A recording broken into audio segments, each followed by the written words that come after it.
Alrighty, welcome back to Shut Up and Ball.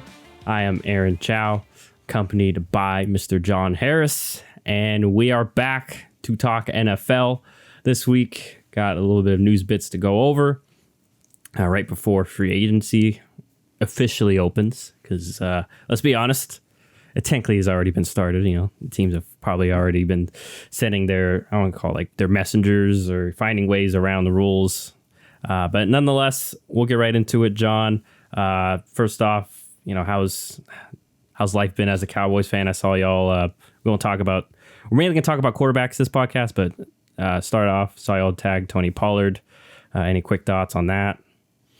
I figured it was coming. I figured that with the Zeke situation, I don't think they're going to want to really figure out what they want to pay Pollard until they figure out if they're going to keep Zeke or if he's going to take a pay cut or what. So I figured franchise tag. I'm assuming Zeke's probably just going to get cut outright, because in order to keep him, I think he would have to take such a massive pay cut that I don't know if he's going to be willing to take it. So yeah, I mean, it went as expected. Not surprised. Gotcha. So, all right, well, let's just we'll dive right into it. We're going to start with the first domino that fell in regards to the QB carousel that is the NFL offseason. And it was Derek Carr. He was released by the Las Vegas Raiders early February, because they had the deadline for his guarantees. Talked around with a couple teams, was talking with the Jets. It seemed like it was between the Jets, Saints, and I want to say the Panthers, right? The Panthers were in on him. I believe he was meeting with them. Correct me if I'm wrong. But I know it's definitely between the Saints, Jets.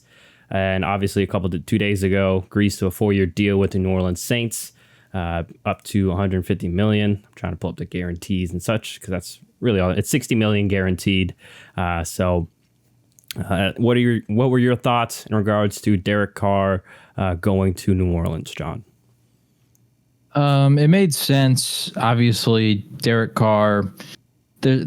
It's tough because if he waits too long for some of these other dominoes to fall, like Aaron Rodgers or Lamar Jackson, or whoever else, like kind of the bigger name quarterbacks, then we could just see a situation where maybe some other teams end up moving on. They get someone else who, they were maybe interested in Derek Carr, but they held out too long and whatever. So I thought it made sense for him to sign early, go to a team like the Saints that I think is kind of a middle of the pack team that if they get an upgraded quarterback, maybe add a few other pieces, some development from young guys like Chris Olave, then, they could be challenging for a playoff spot. Obviously, Tom Brady's gone from that division, so they could even be challenging for, a playoff run, in the NFC. So I thought it made sense for both sides. That said, I have no idea what the Saints cap room is, because it seems like they're always in cap hell. And, this contract's obviously, the guaranteed money is actually pretty favorable for the Saints. The fact that they only had guaranteed $60 million. But I'm still just interested to see what their cap room overall would be after this. Yeah. According to Ian Rappaport, like you already alluded to, is a cap friendly deal, or friendly for the Saints, at least. I think it's $60 million at signing, $70 million fully, I guess, if he gets to year 3, he gets another 10 guaranteed. But in regards to actually on the field, yeah, I like the move most for the Saints, because if I remember correctly, they don't have a first round draft pick either. I think because they traded up to get Olave last year to the Philadelphia Eagles. Yeah, so thank you for that, New Orleans, because now the Eagles have 2 first round picks. So to get Rodgers, or if they wanted to get one of these other quarterbacks like Rodgers or Lamar, like you mentioned, that are in the market, they would have to give up even more assets that they don't have. And like we already said, dealing with a bunch of cap issues. So they're probably not going to be heavy in the free agency pool anyway. But in regards to the team, still got a solid O-line. Olave was a Rookie of the Year candidate, and obviously had a great year 1. Saw a little bit from Rashid Shaheed towards the end of the year, so maybe he could be a guy, and we'll see if Michael Thomas can get healthy and stay healthy.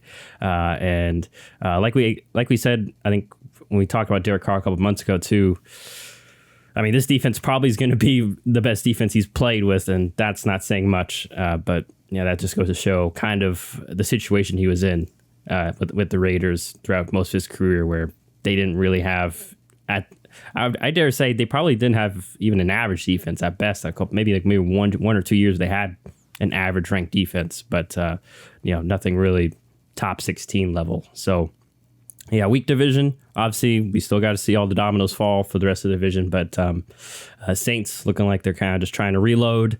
Yeah, I like it overall for the Saints, and obviously for Derek Carr. I mean, I'm assuming they probably offered him maybe the most money or something of that sort. And like you said, doesn't have to wait around and potentially lose out on that deal.